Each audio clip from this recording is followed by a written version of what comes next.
देवरानी जिठानी का एक कमरा। हाय रे, आजकल तो एक कमरे में दो सगी बहन ना रहे, ऐसे में देवरानी जिठानी को साथ रहना पड़ जाए तो देखते हैं। देखो दोनों, ईना और टीना, साफ साफ बोल रही हूँ। मेरे दोनों बेटे गए हैं विदेश पैसा कमाने। यहाँ तुम दोनों दो कमरे इस्तेमाल करके बिजली फूंको, इसलिए मैंने छोटी तेरा कमरा दे दिया है किराए पर। जब तक मेरे दोनों बेटे वापस नहीं आ जाते, दोनों एक कमरे में रहोगी, ठीक है? पहली बात तो माँ जी, हमें ईना टीना बुलाना बंद करिए। मेरा नाम रमा और इसका नाम ज्योति है। अरे रमा ज्योति हो या ईना टीना, मैं नहीं जानती। मैं तो बस ये बोल रही हूँ कि एक कमरे में गुजारा करो जब तक मेरे दोनों बेटे वापस नहीं आ जाते। सासू माँ, आप जानती है ना, दीदी के साथ मेरी थोड़ी कम ही पड़ती है। ऐसे में एक कमरे में रहना मेरे तो बस की नहीं है। हाँ तो मायके चली जा मायके। नहीं नहीं, ये मायके जाएगी तो घर का काम क्या मैं अकेले करूँगी? ना जी ना। सासू माँ, आपको दिक्कत क्या है? कैसे शादीशुदा दो औरतें एक कमरे में रहेंगी? जैसे मेरे दोनों बेटे विदेश में अकेले साथ रहेंगे। लेकिन वो दोनों तो भाई भाई है ना माँ जी। वो सब मैं नहीं जानती, जो कहा है वो करो। अब जेठानी देवरानी करती भी तो क्या, मान लेती है सास की बात। फिर दीदी, मैं ना पलंग अलग करूँगी। वो क्या है ना, रात में मेरी लात मारने की आदत है। हाँ, और लात खाने की भी। क्या क्या कहा? मैं किससे लात खाती हूँ? अरे मैं तो मजाक कर रही थी। वो क्या है ना, अच्छा ठीक है, अलग कर लो बस। वैसे भी मेरे मायके का बेड है तो मजबूत। मेरे पापा ने भी कम मजबूत बेड नहीं दिया था। तभी तो ससुर जी ने कानी उंगली से उठाकर बाहर कर दिया था। कोई इस कमरे से बेड हटाकर दिखा तो दे। तभी देवरानी हाथों से दोनों बेड को अलग कर देती है। भाभी, कर दिया। अब बताओ, कोई पुरस्कार भी रखा था क्या अलग करने वालों के लिए? हाँ ठीक है, शादी को इतने साल भी तो हो गए हैं। ठीक है, अच्छा कपड़े ना उधर वाली अलमारी में रख देना। अब दो जानी दुश्मन एक कमरे में शिफ्ट हो चुके थे। सोने तक तो मामला ठीक था, लेकिन रात में पति के फोन में घर की बुराई भलाई अब कैसे होगी, ये सबसे बड़ी समस्या थी। वो क्या है ना, मुझे पसंद नहीं है कि मैं और ये बात करे तो कोई सुने। अब एक कमरे में तो ये दिक्कत ही होगी ना। हाँ, जैसे मेरे पति का फ़ोन आता है तो मैं लाउड स्पीकर में डालकर मोहल्ले को सुनाती हूँ। देखिए दीदी, मुझे भी पसंद नहीं है कि इनके फ़ोन के बीच में कोई डिस्टर्ब करे। तो ठीक है ना, कमरा तो मेरा है, तो जाहिर सी बात है कि तुम्हारे पति का फ़ोन आए तो निकल जाना बाहर। हाय रे, देवरानी को तो ये बात किसी तीर से कम नहीं लगती। वो जोर जोर से चिल्लाती है और बाहर निकलकर अपने कमरे में जाती है, लेकिन उसके कमरे का दरवाजा कोई और औरत खोलती है। क्या है, कौन हो और क्यों चिल्ला रही हो मेरे कमरे के सामने? तेरे कमरे के सामने? अब ये मेरा कमरा है, चल निकल बाहर। ओए, पूरे 5,000 दिए इस कमरे के उस बुढ़िया को। और हाँ, मेरे पति के साथ मैं कोई बात कर रही हूँ, मुझे पसंद नहीं कि कोई मेरे पति और मेरे पीछे आए, समझी? ये बोलकर वो जोर से देवरानी के मुंह पर ही दरवाजा बंद कर देती है। देवरानी सास को देखती है, जो सामने खड़ी होकर थूक लगा लगा कर नोट गिन रही थी। बुढ़िया को तो बस नोट चाहिए, फिर दुनिया कहीं भी जाए। वो पैर पटकती जेठानी के कमरे में जाती है, जहां दरवाजा बंद होता है।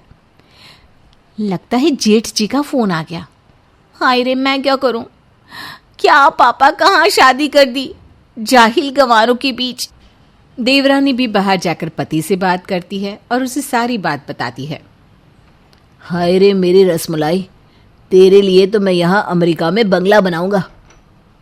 मेरी जान, बस कुछ महीने माँ को मैनेज कर ले, फिर तो तेरे लिए पूरा ताजमहल खड़ा कर दूंगा। देवरानी भी पति की मीठी मीठी बातों में आ जाती है और सोच लेती है कि जब तक वो पति के साथ नहीं हो जाती तब तक तो मैनेज करना ही होगा। वो बाहर लॉन के गार्डन में बैठ जाती है कि तभी खिड़की से जेठानी आवाज लगाती है। लॉन का सैर सपाटा हो चुका है तो थोड़ी देर के लिए ऊपर भी आ जाओ, सो जाओ, नहीं तो कल को कहोगी जेठानी ने कमरे से निकाल दिया। देवरानी को गुस्सा तो बहुत आता है, लेकिन क्या करे, वो कमरे में जाती है और सो जाती है। वो सो ही रही होती है कि सुबह के ठीक 5 बजे जिठानी जोर से पाती है।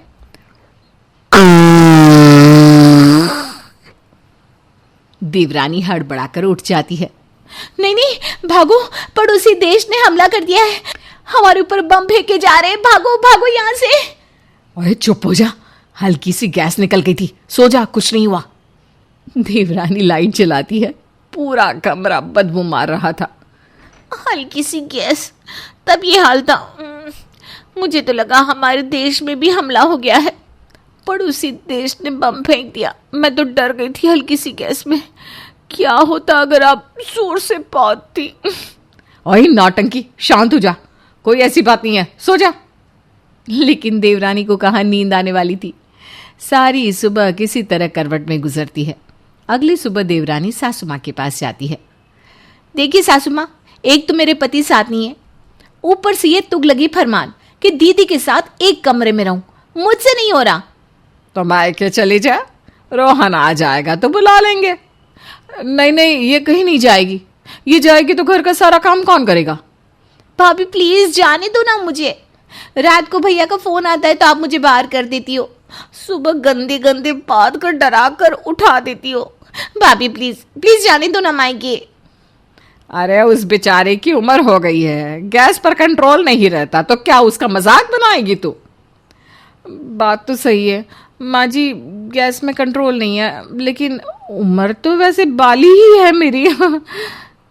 देवरानी सास बहू का ड्रामा देखती है कि तभी उसके फोन पर पति का मैसेज आता है। हाय रे, कितने बड़े घर की फोटो, लग रहा है ये खरीद रहे हैं। मैं तो चली अमेरिका। इनमें से तो मैं किसी को ना ले जाऊं। बड़ी बहू, लग रहा है छोटी पागल हो गई है, तभी खड़े खड़े हंस रही है। तो जा कमरे में। छोटी भी सोच लेती है कि चलो ना, थोड़े दिन की तो बात है, फिर तो अमेरिका में आराम ही आराम है। फिर एक रोज, हाय रे, मेरी अलमारी से मेरी लाल साड़ी गायब है, कहाँ गई? कितनी महंगी साड़ी थी, कहाँ चली गई? तभी उसकी नजर जिठानी पर पड़ती है, जो उसकी लाल साड़ी पहनकर खड़ी होती है। अरे क्या हो गया छोटी, क्यों परेशान हो? वो क्या है ना, कुछ नहीं, बस कुछ ही दिनों की तो बात है, फिर मैं कहाँ, आप लोग कहाँ, क्यों? कहाँ का क्या मतलब है? देवर जी को छोड़कर किसी और के साथ जा रही हो क्या तुम? देवरानी को तो जेठानी की बात पर बहुत गुस्सा आता है। वो तो आप ही छोड़ रही होंगी जेठ जी को, जो मुझे कह रही हो। दोनों की लड़ाई में सास बीच में आ जाती है। क्या है, क्या मजाक बना रखा है? दोनों कमरे में जाओ, नहीं तो दोनों को घर से बाहर कर दूंगी। फिर सीधे तलाक के कागज पहुंचेंगे दोनों के घर में। दोनों बहुएं डर के मारे कमरे में चली जाती है। वहां जाकर, तुझे तो मैं इस घर में देखना भी नहीं चाहती हूँ। एक बार, बस एक बार मैं बाहर चली जाऊं, फिर निपटूंगी तुम लोगों से। हाँ, बाहर कहाँ जाओगी? आपको तो बड़ी बहू होने का फर्ज निभाना है, सासू माँ को देखना है मरते दम तक। मैं तो चली अमेरिका। बिड़ी आई मुझे समझाने वाली।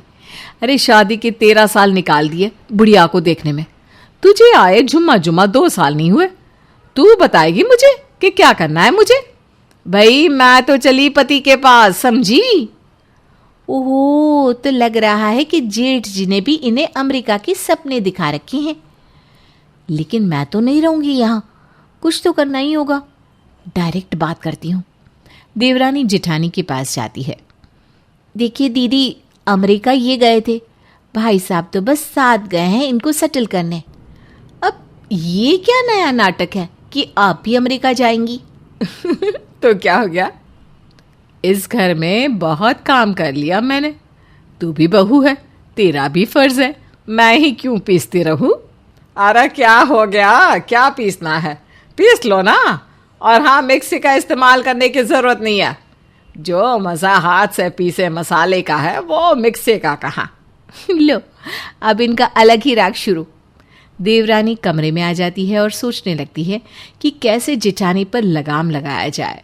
लेकिन कहते हैं ना, जहाँ चाह वहाँ राह। देख छोटी, मैं बड़ी हूं तो राज भी मेरा ही चलेगा, समझी? ना मायके जाना है ना ही अमेरिका। यहीं रहो, घर का काम करो और सास की सेवा, समझी? चलो, मुझे नींद आ रही है, कमरे से बाहर जाओ। क्यों जाओ कमरे से बाहर? अभी तो जेठ जी का फोन भी नहीं आया। आ गया है, होल्ड में है। जाओ ना, बाहर निकलो अभी। देवरानी बाहर खड़ी हो जाती है। थोड़ी ही देर में अंदर से जेठानी की आवाज आती है। हाँ हाँ, हो गई बात, आजा अंदर। देवरानी अंदर जाती है। उसे शक होता है कि हो ना हो दाल में कुछ काला है। वो जैसे ही अंदर आती है, जेठानी मुंह पर चादर लेकर सो जाती है। क्या बात है जो दीदी जेठ जी से बात करने के बाद अपना मुंह नहीं दिखा रही? कोई तो बात है। वो बाथरूम में जाती है जहां उसे एक नीले रंग की डिब्बी दिखती है। जेठानी चादर के अंदर से ही कहती है, छोटी, कमरा शेयर करने की बात हुई थी, बाथरूम नहीं। मुझे पसंद नहीं कि कोई मेरा बाथरूम इस्तेमाल करे, बाहर निकल वहां से। लेकिन तब तक देवरानी वो डिब्बी खोल चुकी थी जिसमें रखे थे जेठानी के नकली दांत। हाय दैया, दीदी दांत नकली है आपके? अब तो मैं ये बात सबको बताऊंगी।